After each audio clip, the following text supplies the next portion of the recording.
Good morning, good evening, good afternoon, everyone. How's it going? Nathan Gary here, coming at you from Zwift Community Live. Today we've got Zwift Community Chat, which is all about discussing what's going on within the Zwift community, highlighting all the awesomeness that's out there in the Zwift community, as well as meeting members of the community in Zwift. Today, we have the pleasure of having on the program. Now, he's probably going to correct me, I think, on this last name.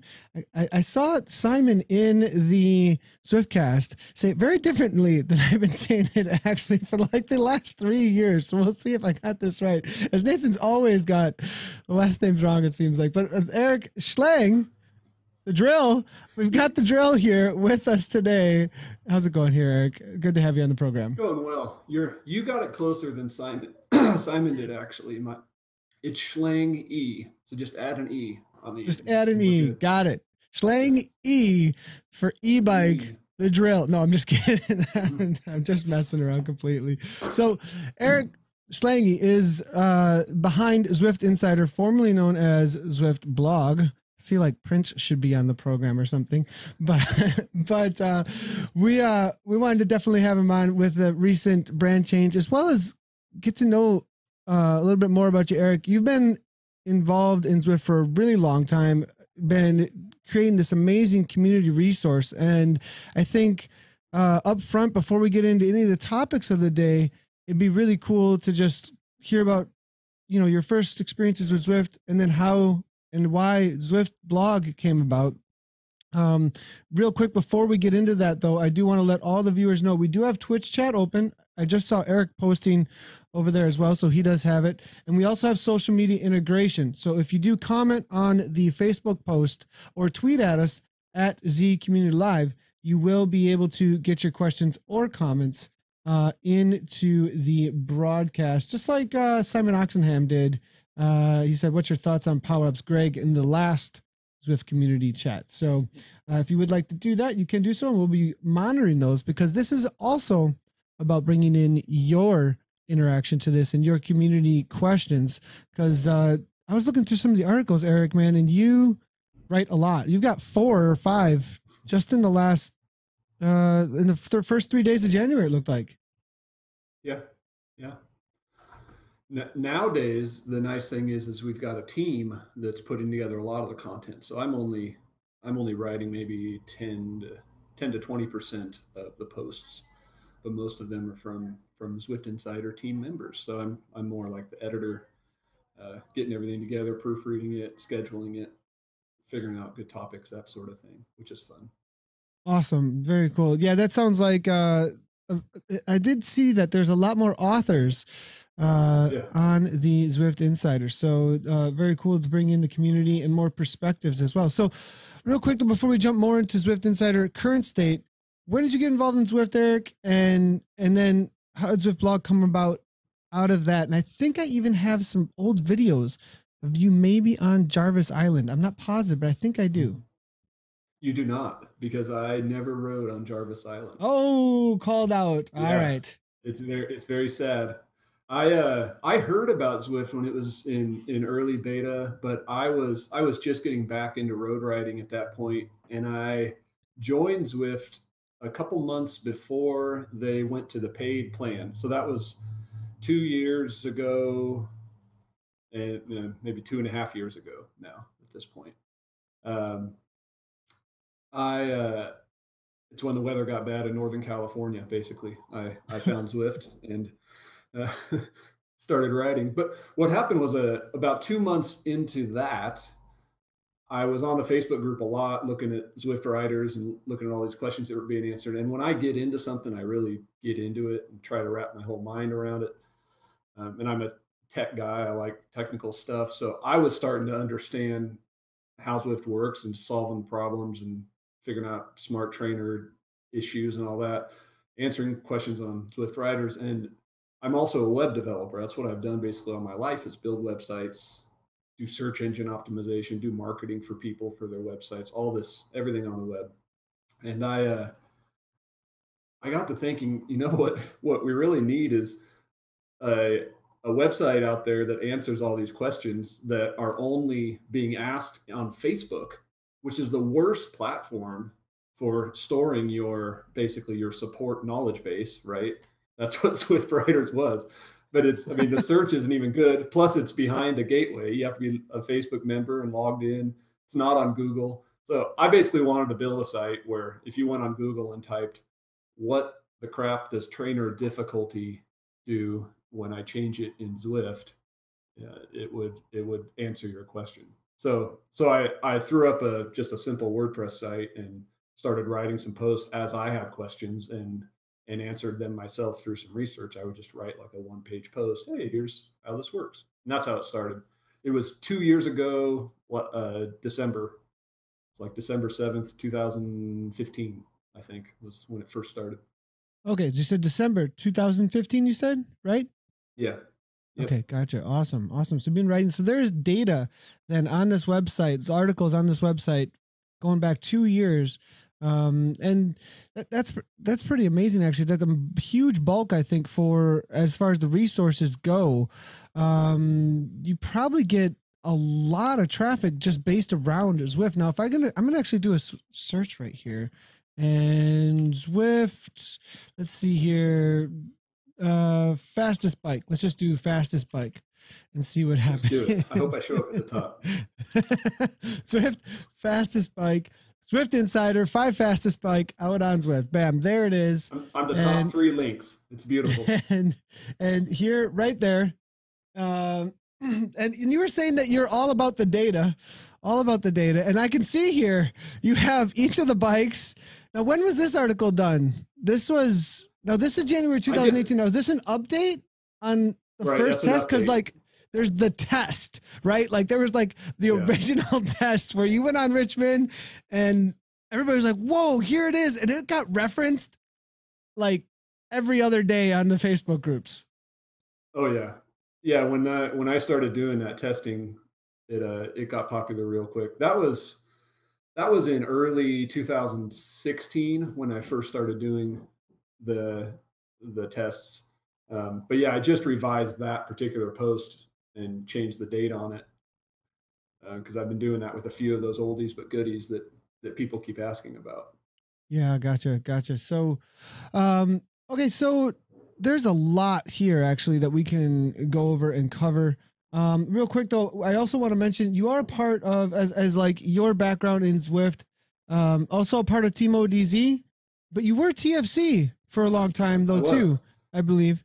Right. So when I first started racing in Zwift, the TFC just started their series, the Friday Criterium series, and I raced. I might have been the first race I did at Zatara's ETR. I don't remember, but we decided to start a team a couple months into that of some of the folks that raced a lot in TFC and didn't have a team. So yeah, that was the first team I was ever on, and a great team, great bunch of folks. And then I moved over to ODZ just a couple months ago because what I found was the TFC has a lot of UK members. It was originally the guy, Rob Bolt, who started it, and a lot of people who manage it still are based in the UK. A lot of the stuff they do is on UK time, which doesn't work great for me. ODZ guys, on the other hand, are West Coasties. A lot of the team principals, as am I. So I knew I could be more involved with the group rides they're doing. Was a big part of it. Yeah, I got you. That makes a lot of sense. Makes a ton of sense actually. And I do know that TFC is definitely majorly based in the UK. A lot of the riders, at least, and a lot of their main thing that they were up to a lot of times was that Friday Criterium. That's around that 2 p.m. time. So.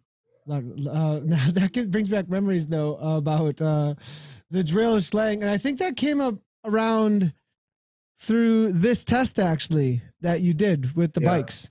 I think that came around because you're out there with. Do you want to give a little bit? I don't know if we want to talk about that too much actually about the way that you do the test, but you know what? How are you? I maybe just a little bit. Terms.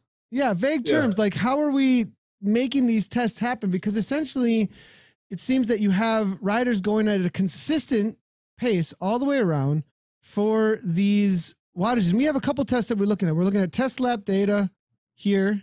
And we're also looking at the 5 fastest bikes. And I also have a watt equipment speed test. And that one is what kicked this off to bring you on. And so we'll talk about that in a little bit here, but how are these done? So when I first started doing this, I was doing it myself. I was just riding the courses in erg mode and changing my weight. I remember riding Richmond. I rode like 5 laps one night of Richmond, which is a long time at all these different wattages. And then so when you get into something, you really get into it. Oh, I do. And people, just the data from those first initial rides, they were like, oh, wait, this is really great. And I thought, oh, this is good, but you really need this full data set. I need to test it with different rider weights, different bike setups, different courses. And I'm like, there's no way I can ride this myself. This would take eons. I'd have a Tron bike in a week. So I started asking around and found a guy who knew how to basically emulate it. So I'm emulating the power straight into Zwift, and I can set those power numbers to be whatever they want. So that's how I did it. I just started while I was at work. I would run these emulated things. I'd put in 200 watts, 75 kilogram rider. Here's the frame and wheels I'm using. Here's the course I've chosen, and I would just send them out there riding. And it's important to note, I would do it firewalled so that rider wasn't riding with everybody else and affecting anything like a race or anything. It was just him by himself.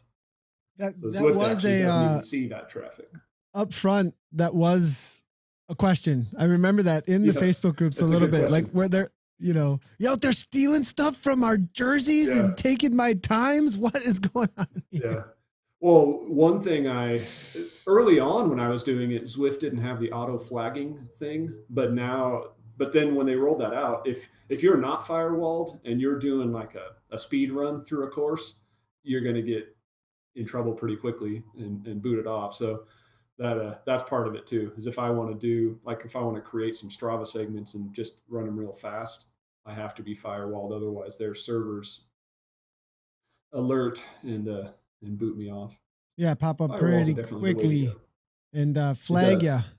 They give you the little as a pro rider. Yep, exactly. Eric, you've missed your calling so many times. I have missed. Yes, I have. Oh man, you got to listen to that calling, Eric. I mean, it just keeps on coming at you. I mean, they don't call you the drill for nothing. Category. Yeah.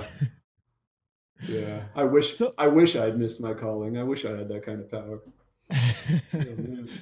So speaking of that, have you been doing any races lately? Real quick before we move on to the next topic, what's going on with showing up to the races with the drill?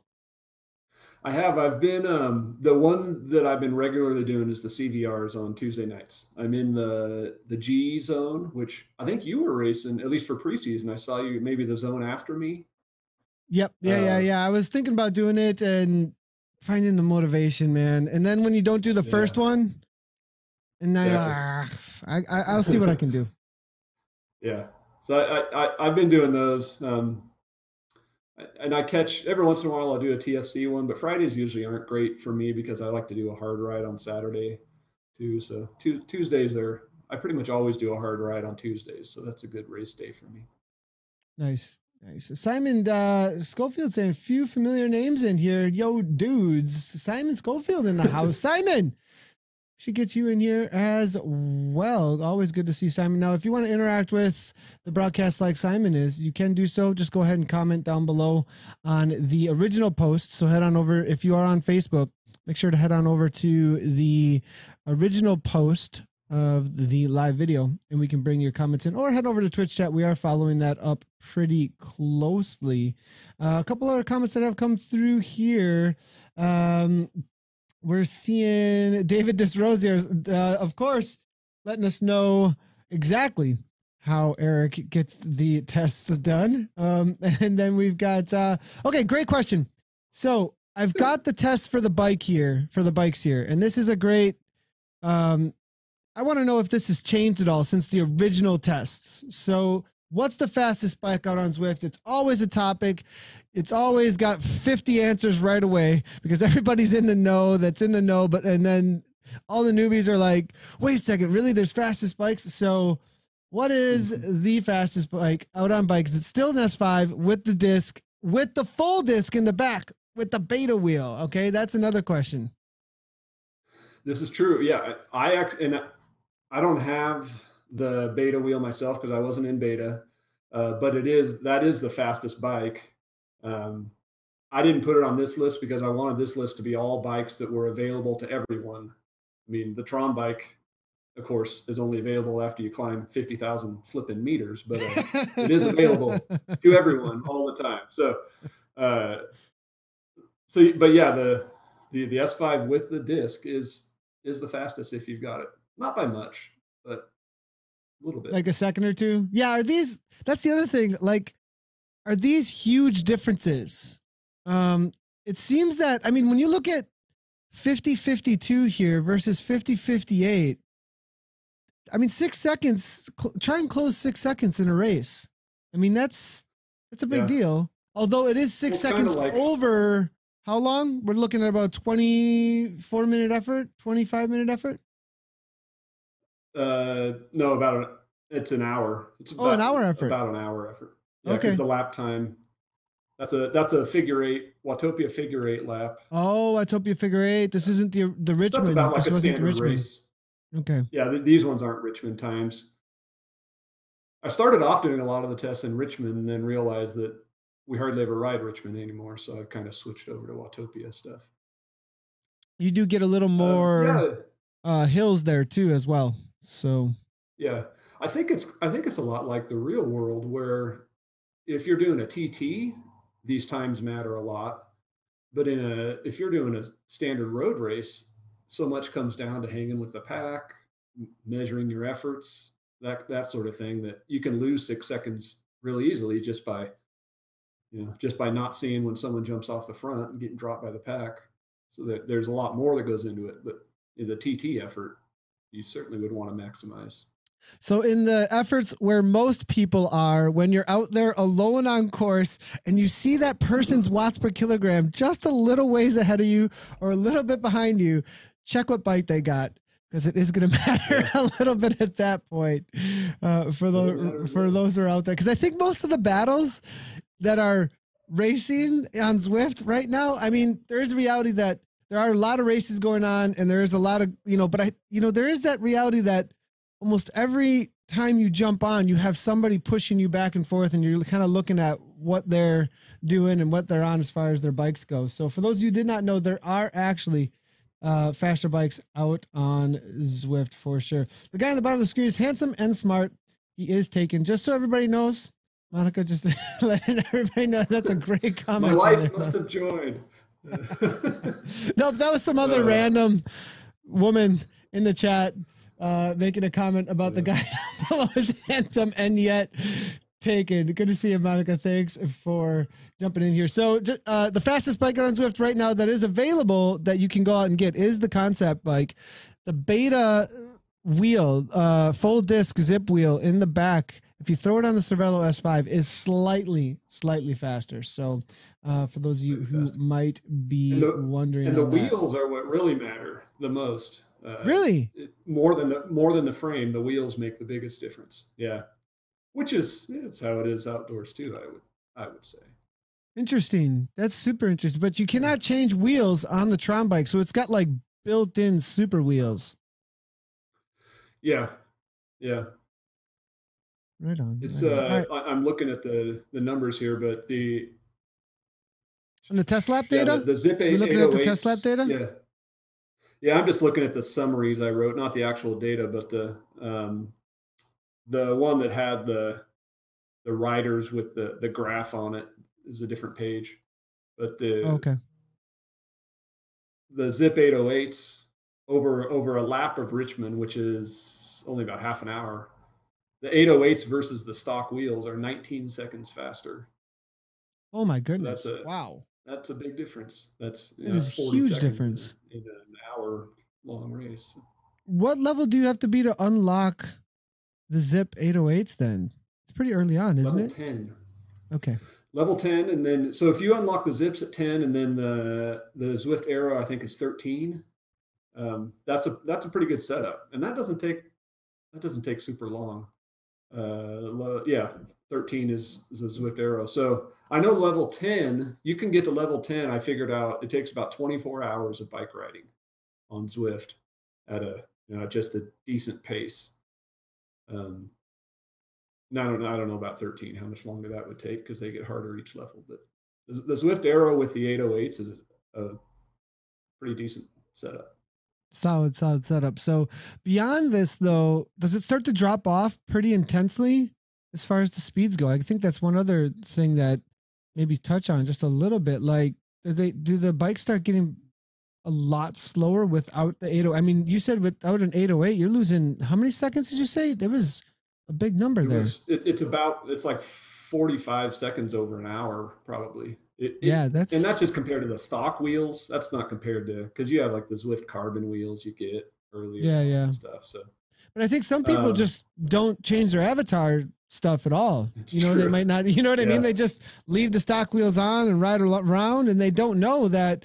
Hey, you got to bling your ride a little bit here, dude. Like, let's go. Just like real life, you want all the goodies on your bike for sure. So, all right. So Zwiftblog.com or the Zwift Insider, formerly Zwiftblog.com. I'm going to struggle with that one. It's been Zwiftblog for so long. I do too. I still type it. Do you really? Yeah, you still put it in. Yeah. Right on. Okay, so we're getting questions coming in like crazy here. This is a hot topic here, and it looks like, can we see how important the weight difference? All right, this is what kicked it all off. There was a lot of topics we were going to touch on, but we have been getting comments left and right, pushing us in all different directions, which is awesome. That's what this is all about. And so we were commentating on I believe it was Tuesday, Zone E CVR race, and I had used the watts per kilogram is king comment, right? And Carissa was like, no way, wrong. Carissa was just hammering on me in the Zwift community live Twitch chat. And I was like, wait a second now. And I want to bring a real live virtual example. Okay. However that works. But me and my daughter are hanging out, and she's riding along on the volcano, and we're doing efforts together, and we're doing it live, and it's fun. And I'm like talking about this during this, like she's doing 17 to 18 miles per hour in Zwift. She's doing 90 watts, and her height can only go so low, right? So there isn't a big height difference. I'm pretty sure there's like a limiter on that. Now she does have, I think, an unlocked account, I believe, for the weight. I'm not absolutely positive about that though. I should double check on that real quick. But either way, she's like, it's crazy light, and I'm pretty sure she unlocked to like, I don't know, what does she weigh? She weighs like 45 kilograms or something, or like some sort of crazy, like 90 pounds or something, right? Like she's nothing, 80 pounds. She's a climber. Yeah, she's a climber. Contender. Exactly. I mean, but putting out 90 watts, putting out 3 watts per kilogram or something, or 3.5 during some of these like harder efforts she's doing, and easily keeping up with people who are putting out 200 to 250 watts or so.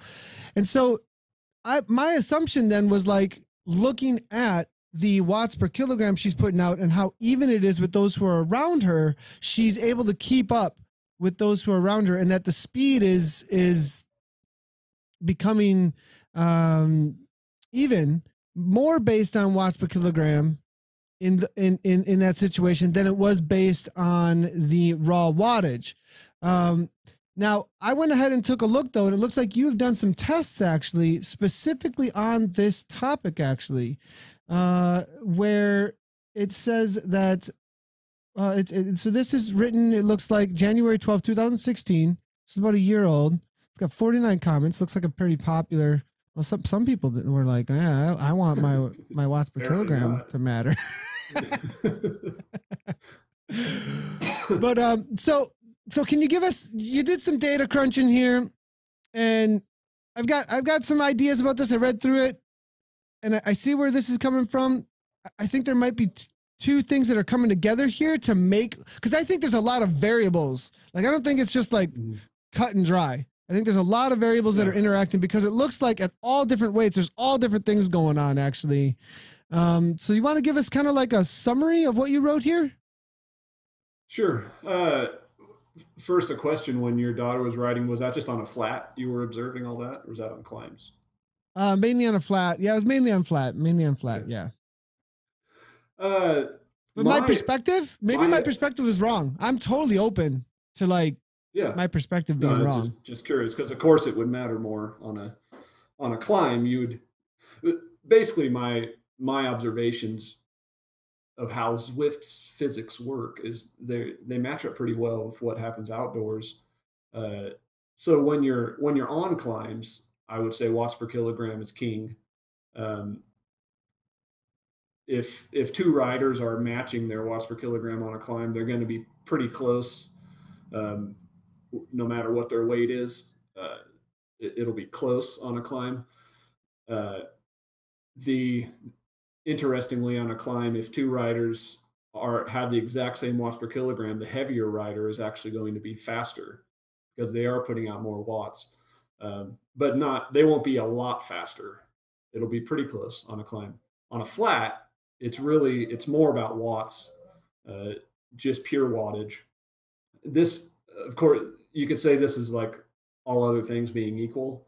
So if you had two riders who were just, the same height, same bike, everything, and we're just riding next to each other, the one who's putting out more watts would be winning on the flats. I think part of it with your daughter is quite possibly her height, though. I don't know. Yeah. I don't know what her height is, but that actually makes a big difference in Zwift. At least when I did this test, which was about a year ago.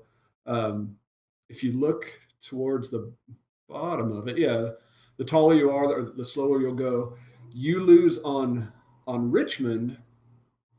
Well, it's basically about a minute of time per hour. How do I say this? For every foot of height that you add, you will lose a minute per hour. That'd be a rough estimate, but yeah, that's a pretty big.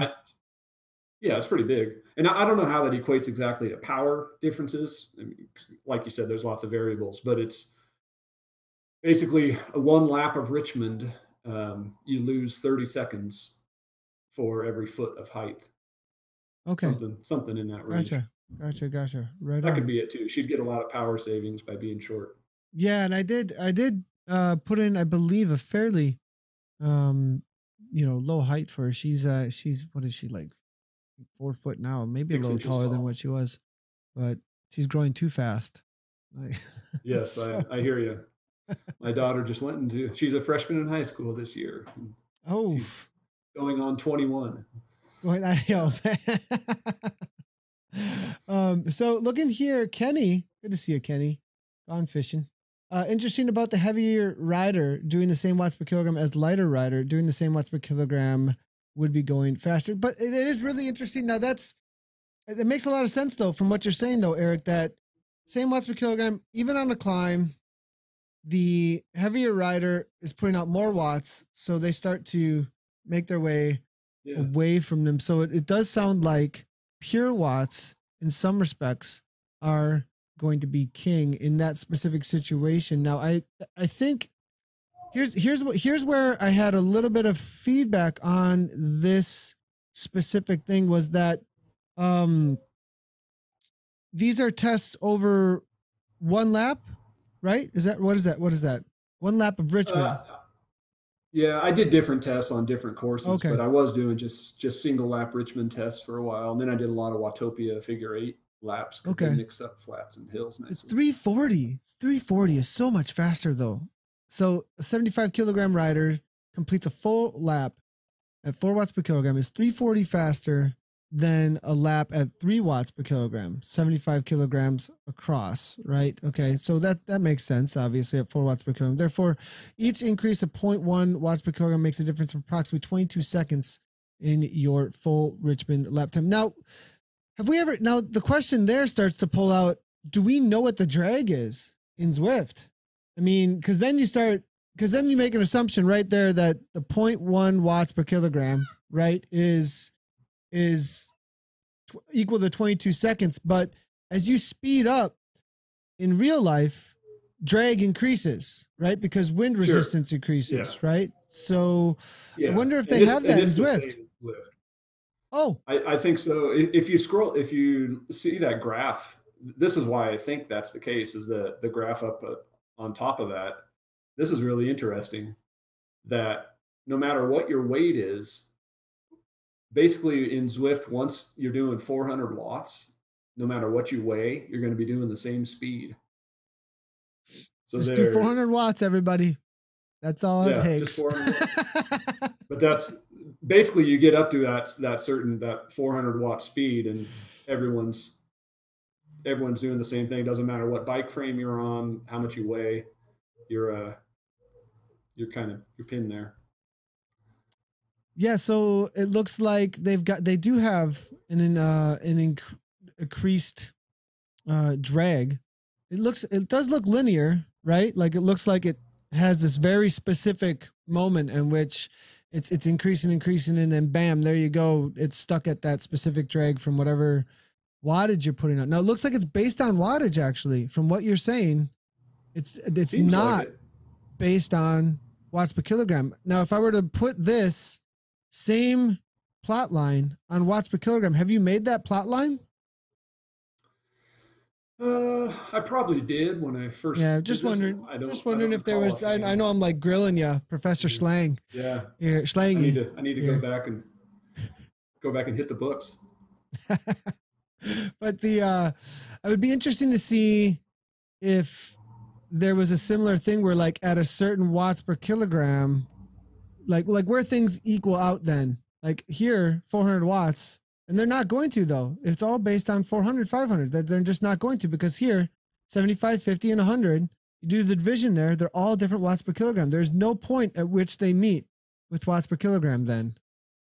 I'm not sure that they would. Nope. Yeah. No, I don't think they would if you do the math there.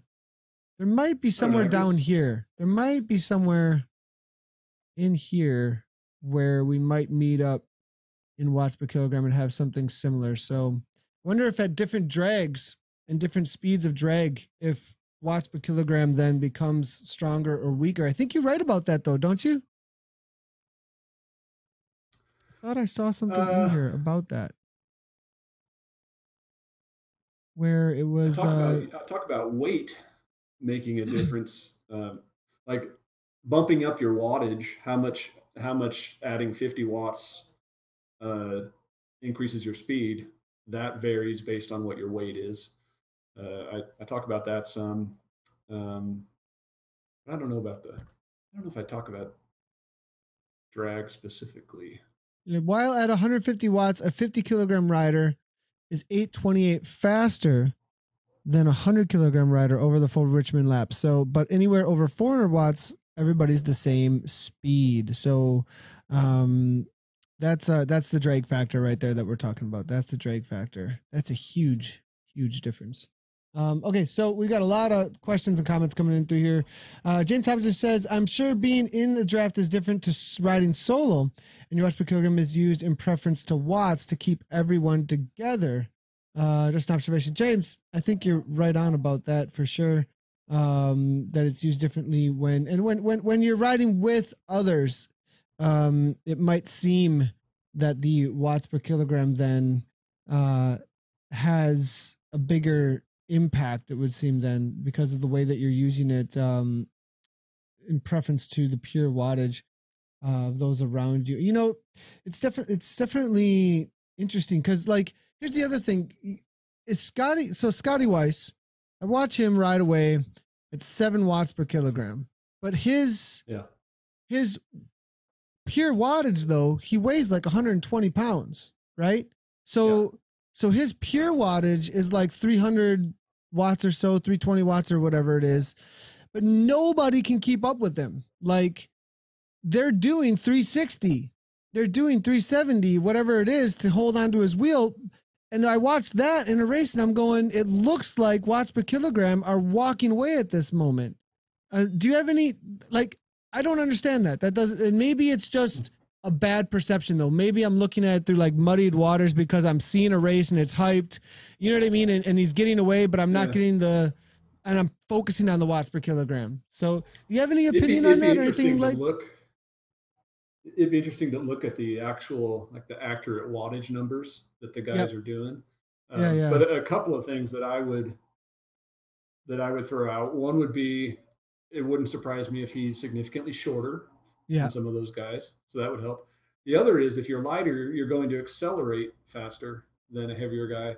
I haven't done tests on acceleration, but I would assume that Zwift's physics, they work that in there because they've worked in everything else. So he's going to be able to, when he wants to, jump off the front, create a gap, and the guy can't just draft off of him. He has to put in the work to catch him.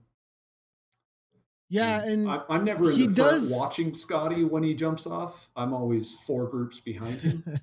So I'm not sure. The other thing would be if he's doing the jumping off on an incline, of course, then that watts per kilogram is really gonna kick in. And I think probably be he the does do that. place, I would think. Eric, I think he does do that, and I think he does, like you're saying, does do these big accelerations and then holds at like maybe 6 watts per kilogram, which then for him is still, I mean, that's still 330, 350 watts or whatever it might be. And if it is in the incline, he's gaining speed. There was something Frank Garcia actually said in a post a long time ago that's really stuck with me about racing as well, even out on Zwift. And he's like, we're all focused on power. We're all focused on watts per kilogram. It's all about speed. And that the speed that you can produce by knowing these things about the game and knowing how to interact with the game is going to be the thing that is going to matter the most. And so knowing the right times, knowing the right ways to produce the most speed compared to the other riders is actually going to be king. I would actually want to throw out there that, watts and watts per kilogram are going to be whatever climbing or on the flats. One is king, one is not maybe, but when it comes down to it, how you're using those to create the most speed to get away from the other riders is probably the one that is going to win out in the end, actually. I think so. There's so much to, and of course I've written a few posts about this topic. There's really, just like racing outdoors, there's so much to smart racing. And you look at, you look at results on Zwift Power and you've got guys that are ranking really high up who are much lower in their watts per kilogram or much lower in their average wattage than the guys around them. And you think, well, those are the smart racers. They stayed out of the wind, used power. Maybe they only used it right at the end to sprint or to jump on the last little climb into the Essies. But it is, I think, of course, Mike knows a thing or two about racing, but I think it is about speed and figuring out how to keep that speed up with minimal effort. So it looks like this is where you're talking about here. Is this the How to Race on Zwift strategy, tips, etiquette, and more written on that is one of them. That's ago. Kind of the first. Yeah, that's kind of the key How to Race on Zwift post that we did. I just refreshed that one recently too. The one I was thinking of, what was it? I actually have one about what I was just saying, where if you compare, like looking at Zwift Power results, the question is, how do I find it? I don't really remember what it's called offhand. It's all good. Looking through for some more comments here. And it looks like CS Tricks is saying, so my summary, weight, height, power are all factors in speed. It isn't always exactly like in real life. They are all factors that influence the pace. It's a good summary. Liking that very much. Oh, sorry about that delete. I need to make you an admin there, but I do see it, and I will I'll go ahead and grab that link from you real quickly here. How to spot a smart racer on Zwift is what I called that post. Okay, right on. And it was just right on. Looking at the this guy who was 3.8 watts per kilogram, and the guys around him were 4.4, 4.2.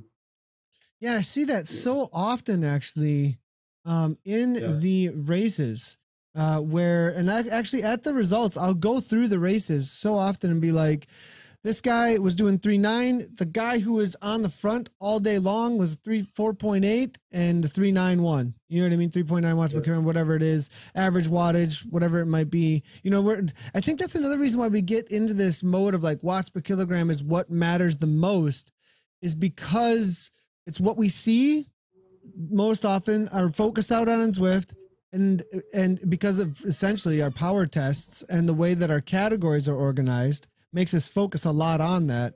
And then what's in the Zwift power presentation is also a watts per kilogram. We don't see average watts, or we don't see the peak power watts and all that stuff. We'd have to go way deeper in, which we don't need to do that. That's not actually something that maybe even should be presented to us. But I think because of the way that it's presented a lot of time, we tend to think just around watts per kilogram is king, maybe in presentation to what we're seeing, maybe, Eric.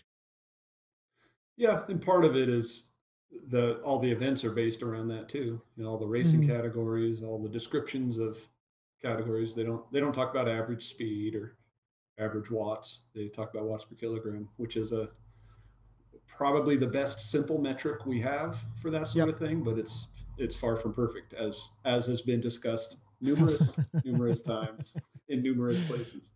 Yeah, for sure. You need to calm down. I'll just throw that out there. We're looking at a couple more here. Zach, I don't know if we need to retest. So Rogers has a spreadsheet out and says that is 1 year old. He's shaking his hand. Is he talking about the five fastest bikes, or which? I think he's talking about all of it. I don't know what I don't know. He's talking about all of it. Zach doesn't have a job. See, that's the thing with Zach. Oh boy, shots fired, boys and girls. I think he was talking about. I was going to say I did recently retest the 5 fastest bikes. That was in, I think, October or November this last year, just to make sure that they were still, and they were. So we're good. Okay. So if those are spot on, I would think that there's not too much going on. And there was a interview that Simon did with some insiders at Zwift, actually, that said they're not touching a whole lot of the dynamics. Like, it's not a whole lot's going to change anytime soon. They're not going to make too many tweaks. So I have a feeling that this data from a year ago is pretty right on at the moment. I have a feeling that more features, I think, is what they're after right now, rather than messing with the current state of because it sounds like it is a major undertaking to mess with the state of speeds and rider interaction, actually, like months and months of work. And they want to do it right. If they were to do it, they've got it pretty close, I think. And if they were to mess it up, there would be hell to pay, I'm sure. Yeah. Seriously. I threw another link on Twitch there for you. I don't know if you saw this article, but it's related to what we're talking about, and it might be something interesting if you want to chat about it. Yeah, definitely. So this article, it was actually inspired by a local buddy of mine, Dave Garzoli, who just started Zwifting, and he did his first race, and I was talking to him about it. He said, I kept getting dropped on the descents, which he's not used to doing, because he's not a small guy and he's willing to bomb it on descents. He's a fast rider. So outdoors, he's like, he's in the front on the descents. And I got to talking, explaining to him why that happens. And it's an interesting dynamic between smart trainers and classic trainers, we'll call them. We won't say done, we'll say classic. Basically, that we know that when resistance increases on your trainer, you naturally ratchet up your wattage. That's just what we do. That's why you like to do an FTP test on a long, steady climb outdoors. And if you go downhill, you naturally ratchet down your wattage. That's just what we naturally do. So what that means is when you're in a group ride on Zwift, and the group is made up of some people with classic trainers that aren't changing resistance at all, and some people with smart trainers that do change resistance on the hills. What happens is when you hit the uphill, the smart trainer people surge ahead because the resistance bumps up on theirs. And the classic trainer people, their resistance doesn't bump up. So they get dropped if they do what they naturally do. Uh, and then the opposite happens on the descent because the resistance decreases, and the smart trainer people sit up. They're like, oh, we're going easy now. But the classic trainer people, the resistance hasn't changed at all. So they're still hammering down this descent while the smart people are coasting and getting dropped on the downhill. So it's an interesting dynamic that I think we don't really talk about a lot on Zwift, but it's very noticeable, especially when you race. And it's why a lot of smart trainer racers lower that trainer difficulty setting, so it's not ramping up and down so much, so they can stay with the pack easier, not get dropped on the descents. And the descent, yeah. So that's another thing to maybe highlight, that how does it work on the descent with the smart trainer if you increase? Because if I hear increase in my ears, I think more resistance. But on the downhill, because it says difficulty as well, it says trainer difficulty, right? And so, or does it say trainer resistance? Which one does it say? Difficulty. The settings is trainer difficulty. So I'm thinking on the downhill, difficulty is still going to be more resistance, but that doesn't seem to be true. On the downhill, if you turn, yeah, I guess it's the opposite of difficulty, because if you turn down your trainer difficulty, when you hit the downhill, you'll actually have you'll have a harder gear to turn, which is what you want on that downhill. You don't want to spin out. If you turn trainer difficulty all the way up, you're going to feel that resistance change more, and you're going to end up having to shift to your hardest gear to stay spun up. Yeah, exactly. So that's like the most misunderstood setting in Zwift, I'm pretty sure. Yeah, and I mean, I don't have raw data on this, like to make sure that this is absolutely true, but I think that's how it works. When you increase the trainer difficulty, you just get more response from the changes in elevation. Like it's a raw communication. They should call it gradient feel. Gradient. They should call it gradient feel. That's a great term, actually. Yeah. I saw one lady recently, I don't remember who it was, but she explained it really well. She said, all it does is it makes your shifting more realistic the more you turn it up. You have to be in the same gear that you would be in outside. That's another way of looking at it. But it's not that it's going to flatten the hills for you at all. It's the same power, but you got to shift more. Yeah. So when I'm at the NA tours and we're doing like first time Zwifters and they're lining up for the KOM challenge, right? So whenever Zwift goes on a tour and they show up at a bike shop or somewhere, they set up trainers, and then we do this KOM challenge thing, and we like essentially have races up Watopia Forward Hilly, right? It's a ton of fun. Yeah. But the first thing I say is, as soon as you see that gradient go down halfway up Hilly Watopia, even before that, I'm like, you shift up, you pre-shift, because you're not going to be prepared for the wattage drop that you're going to get because the resistance goes out. And they look at me like I'm crazy. And I even say it on the mic, you got to shift up, go now, because, and sure enough, they think I'm an idiot, and they're like, I'm suffering, and no, I'm not going to do that. And then bam, their wattage drops out and they lose 10 seconds because they didn't realize they needed to respond immediately to what's happening in the game with those gradients. Do they run, when you do those, are they at 50% for trainer difficulty? That's a good question. I think so. I think they are. Probably I'm not positive though. Yeah. Are they racing just against themselves, just against other smart trainer folks? Yep. So right there in the room, the 4 who are there on the trainers, but then there's a leaderboard too that we have up. Yeah. And then at the end of the night, there's a winner and all that kind of stuff. So there's probably in that group of 4, there's 1 or 2 who are thinking, hey, this is only a 12-minute effort. I'm going to keep pushing over the hills, the continuance thing. And then there's it's just a 2-minute. It's just Hilly Watopia. It's just the climb. Yeah. So we start at the bridge right before the line. Okay. Right before the white line at the bridge. And then I say, ramp up a little bit, get some speed, and what do you got for 2 minutes to the top? Okay. KOM challenge. And then at the top it levels out a little bit. Yeah, I hear you. We did that KOM challenge at my friend's house this Christmas. I did it in a pair of jeans, and it was terrible. Yeah, but I broke 2 minutes, so I was happy. There you go. So another thing that comes up that I've said a lot on this though is the smart trainer is nice to you up front when you have, depending on what smart trainer you have though. This is depending on what smart trainer you have for sure.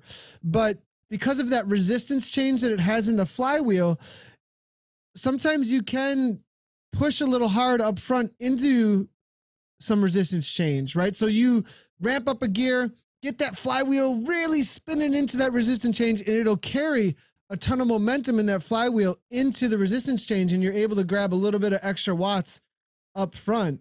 But at the same time, you have a disadvantage on the other side of it unless you preload somehow as much as you can, and you almost have to suffer more to preload it before the gradient drops out though too. Yeah. Yeah, and I don't have time to think about that usually when I'm racing. I'm just trying to survive. I always think about that. Give me every watt I can get. It's true. Yeah. And I don't even know if it's so much that you're getting wattage, but it's having the flywheel spun up lets you keep your pedal momentum going. Yeah. I mean, my wattage is I have power meter pedals, and they don't care if my kicker is spun up or not, but if it feels better, if my legs are spinning in a good cadence, then that's an advantage. Yeah, for sure. There's so many comments coming through here. Gradient feel, nailed it, ginger fella. Simon saying there. Alan Dempsey saying, tell that Ryan H. I don't know what Alan is saying. Alan, what time is it over there? I'm not sure what Alan's up to here, but okay. As an experienced racer, though, Anthony is saying, on the downhill on a smart trainer, we know this and act accordingly with our gears, just like in real life. You change into a harder gear and get over the pedals. Exactly. So, see if they got a few more. I know I was supposed to only take 40 minutes of your time, Eric, so we're going to let you get out of here pretty soon here. Just want to make sure we grab any questions or comments real quickly. Before we get going here. No, I do not have moonshine, Kev Steven, in my gigantic recycled cups here. I love this thing, man. This thing is like, I think we use this to can peaches or something, and now we use them for glasses. But thanks for the comment. Still have essence of peach in it? No, I don't think essence of peach. That should be like a name of a water that we brand. Essence of peach. Should be.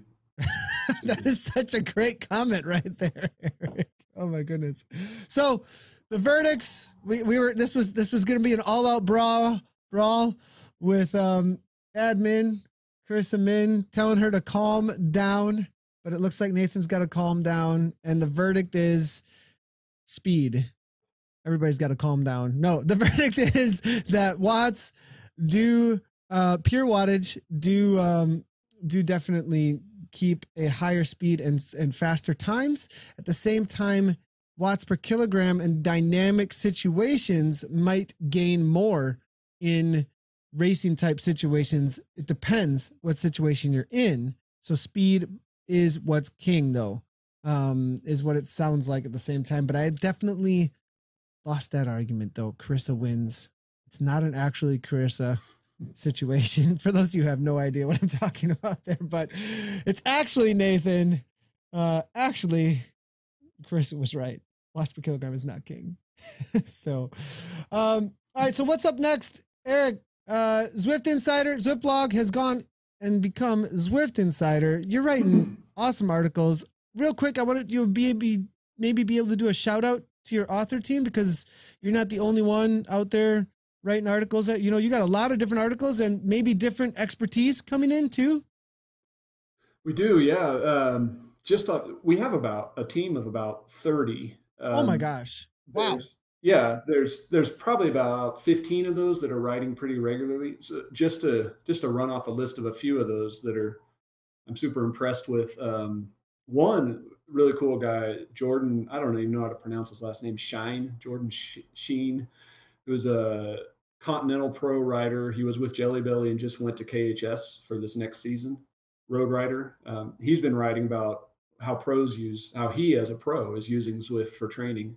Really interesting. Like he did altitude training by setting up his Zwift station at his friend's ski resort and just Zwifting up there. So, oh, that makes sense. He's out of Canada. He's out of Canada, right? Yeah. Yeah. I definitely commentate on quite a few races with him and do know a few others. So yeah, Jordan's a great guy. Jordan's a great guy. He's a cool guy. Great rider, and he writes for cycling tips, I think, too. There's a lady named Zeke Ryder who's been doing some posts about weight loss through Zwift, which I think is a topic that a lot of folks are very interested in. That's been cool. Greg Hilton has done some more technical stuff for us, including one today. What was it about today? Oh, about a website called zwofactory.com. I don't know if you've seen this one. Okay, yeah. No, I'm here. So I'm going to go to the front page here real quick. Yeah. And here's the latest featured, latest popular. It's a web-based Zwift workout creator, which is great. So you don't have to open up Zwift to create your workouts. It's nice. You do it all in the browser. Yeah. Very cool. Pretty cool. And then I've got who else? We got Jesper Nielsen, who does the Zwift Hacks website, who's been writing some articles for us, which has been really cool. Ian, who's training for the triathlon worlds. He's been writing about his training. Anyway, yeah, great team. There's a lot more. But sounds like there's tons. Yeah. And so, can you give me a quick before we go? If somebody visits Zwift Insider. And we're going to this is latest stuff. Like this will literally give you the latest articles written. Is that right? So January 5th, right. I'm seeing January 4th. Those are the 3 newest articles right there. Okay. Yeah. And then how do we pick these featured? Just kind of like what you think is hot right now kind of a thing? Yeah, those are ones I mark as featured. So they're the posts that I think are getting the most response. So they're also it's the newest featured. So they're usually pretty new as well. Ooh, we didn't touch on this. Maybe we got to have you back soon. We can talk about that because that's going to happen soon. Ooh, that's going to happen soon. Soon. Yeah. Soon. There's going to let's just say I think a lot of people will be using the World Tag hack this weekend. Let's just say that. All right. Woo! But he's going all out now, and whenever you see the Eric Min post, it's coming really, really soon. And they're very busy at Zwift, actually. I've been in-house when Eric does his ride. It's coming really soon at that point, and that QA is going nuts. like it's there making sure every single bug or anything that could happen. Now we have to roll it out. Yeah, exactly. I think this might actually be the biggest month of Zwift that they've ever had in terms of the big updates they're talking about. So awesome. I'm hoping they get them all. They get them both. I'm super excited too. I can't wait for the level cap to go. Boop. I'm really excited about that. Yep. This looks like a very cool expansion. This is a huge expansion, actually. Look at that. It is big. It adds about 30% to the overall length of roads, and it's the new big climb. It's a much bigger climb than Box Hill. Oh my goodness! That whole lower loop is the climb. So, okay. Yeah. Very cool. Very, very cool. Well, I can't wait to jump on it. So it looks like we're going to be having some new roads really soon here, boys and girls. So when the update drops, and of course I have nothing to do with that. But when it drops, which I would think would be sometime this weekend, maybe even tonight, that update should include London in it. But we won't actually be in London until, what is it, Monday? I think is what the schedule shows. World hacking. So, time for some world hacking, boys and girls. Everybody is going to I'm going to do a world hack live stream. It's just going to be like a World Hack live stream. Here we go. I'm going to be in there anyway, doing some Strava segments and all that stuff to get some posts ready. Oh, so. Wait, are you going to be firewalled? Hold on. Can we see you? I could unfirewall myself and I could race you. Then I might actually have a chance. Oh, man. If I do my robot. So yeah. I'm looking through here, and Alan is asking a great question. Eric actually does the ride. It's not an intern. No, Eric actually does do the rides. Yes, he actually does. I rid one. I wish I with had him. an intern. Oh, that's really funny. It's not an intern. So this looks like a great expansion. 6.5 miles. Is that right? Wait a second. Hold on. New roads consist. There's two sections. So the lower loop is 6.5. The upper loop is 1.9. Gotcha. So solid 8 miles. 8 miles or so. And they're both pretty bumpy. Even the upper loop is an up and a down. So it's all that Leith Hill. It's not a flat expansion. Look at that. Oh my gosh. Yeah, and the back side of it's pretty steep too. So look at how steep that is. That is gonna hurt. And then on the downhill, you got this little kick right there. Oh yeah. Oh man, this is looks like a little. Yeah. It's gonna be a great course. It looks like it will be good. And there's new routes. There's a few new routes that they're going to be rolling out in London that take advantage of the new roads. So some good racing courses, kind of like the Watopia 8, where you've got some good climbs and flats. Cool. Are there coming new levels to Zwift eventually? Yes, and I think it's sometime this month, Patrick. Sometime this month. That was the last supposed to be last. Yeah. So let's see here. Kenny says, does Eric do customer support in ZR? And it's not intern. Okay, we're getting off topic now, Kenny. We're getting Zwift venting full on. I can't believe I missed this. Is it on Zwift blog? David Chris says it is not on Zwift Insider right now. We could make a VOD of it and throw this over there though, really easily. So I guess my G900 is getting low. If we want to, we can do that.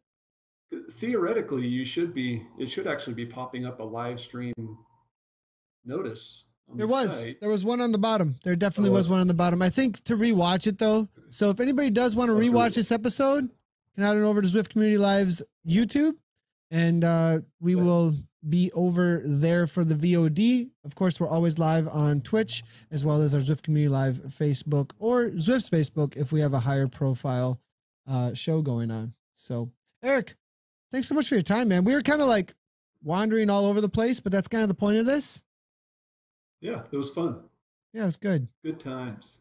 Yeah, hope to have you back on soon. It's always great to have you. You got so much knowledge. I mean, you obviously have this huge knowledge base here with Zwift Insider, with all of the tips, tricks, and insider info. So really cool to have you on here. And I have a feeling we'll try and maybe make this a regular feature if we can. Yeah, let's do it.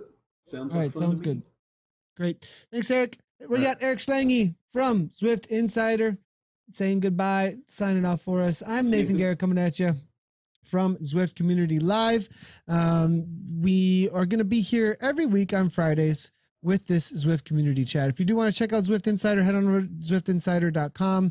That's the place to go for up-to-date information in written format, as well as some other media stuff going on there as well. But a lot of great, really, really great info over there on all things Zwift. So we'll see you guys Monday then. Tuesday then for the CVR races. And then also we will be maybe back for an extra feature with Zwift Quest, as Zwift Quest did just launch.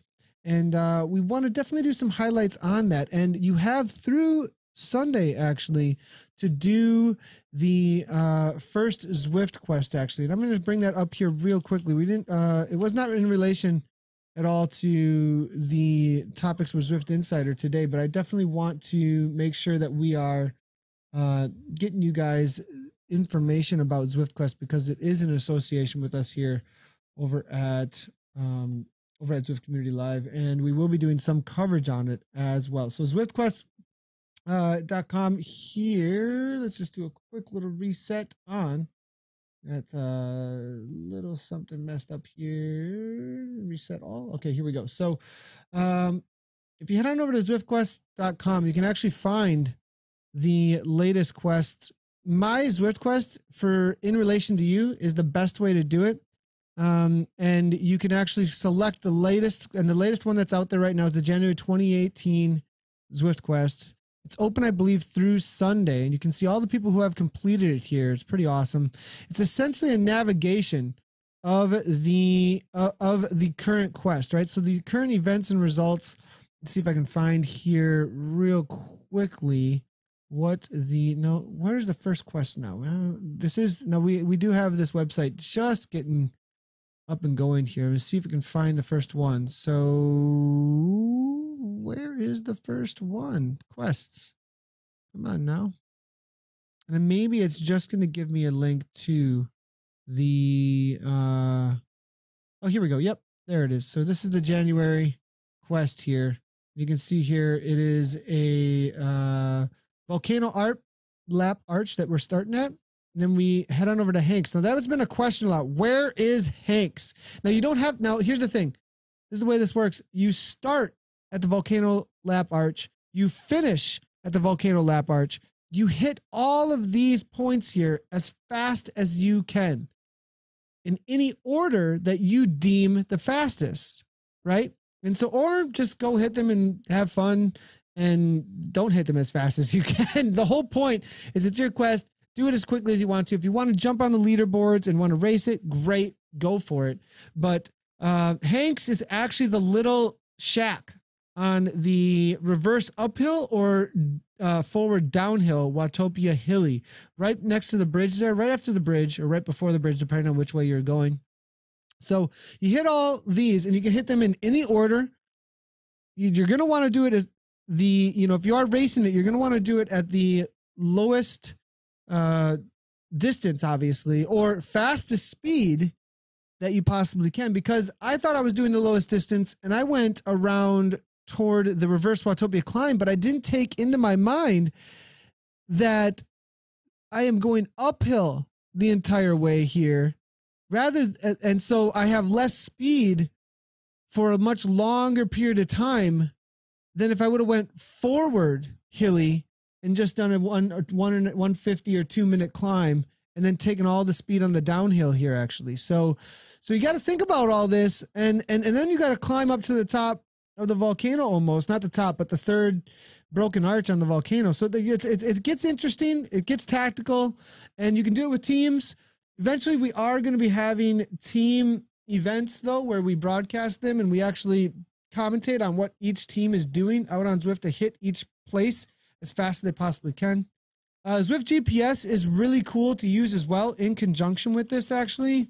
It's a great site that tracks the riders live, actually, with your Zwift ID, and you are able to, there's also another map where you can see just your friends out there as well. And I think that is the map where you can just see just your friends out there. So it's a pretty cool feature that actually, with the GPS, you can actually see how hard people are going, because it gives a little like red dot or yellow dot rather than a green dot at times. So there's a great little feature with that as well. Let's go ahead and see what's going on here real quickly with any more questions and comments before we take off.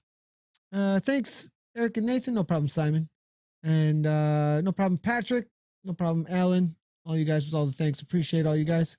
Looking through here. Any more questions or comments over at Twitch? We got a lot of comments over at Twitch. Cody says, great show. Thanks for the epic podcast. No problem, Victor. Rogers, keep up the good work. Thanks, Rogers. Keep up those spreadsheets. All right, that's it for me. I'm gonna stop chatting at you guys. Nathan Garrett, ZCL, and as always, everybody, thanks for tuning in. Thanks for all the support. And where is my exit screen? There it is. Right on.